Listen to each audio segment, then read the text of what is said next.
Kyiv শান্তি চুক্তির মার্কিন আহ্বান সরাসরি প্রত্যাখ্যান করলেন ইউক্রেনের প্রেসিডেন্ট ভলোদিমির জেলেনস্কি। বলেন, সংঘাত মীমাংসায় রাশিয়া একাধিক দাবি তুলেছে, সেগুলো একে একে খতিয়ে দেখতে সময় লাগবে। তাই প্রথম শর্ত হলো যুদ্ধবিরতি, তারপরই টেকসই শান্তি চুক্তি নিয়ে অগ্রগতি সম্ভব। তার মতে, অস্ত্রের হুমকি মুখে আলোচনার কোনো যৌক্তিক ভিত্তি তৈরি হয় না। এদিকে রাশিয়া বলছে, যুদ্ধবিরতি মেনে নিলে ইউক্রেন তা ব্যবহার করবে নতুন করে অস্ত্র জোগাড়ের জন্য।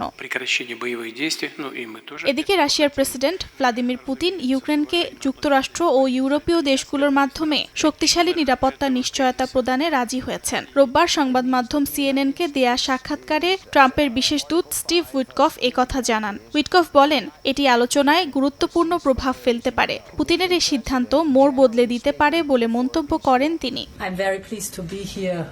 ইউরোপীয় কমিশনের president Ursula von der Leyen ইউক্রেনের পাশে থাকার কথা জানান। তিনি প্রতিশ্রুতি দেন, ইউরোপীয় ইউনিয়ন ইউক্রেনের প্রতিরক্ষা শিল্পকে আরও শক্তিশালী করতে সহায়তা করবে। বিশেষ করে ড্রোন প্রযুক্তি ও উৎপাদনের দিকে যোগ দেন উর্সুলা।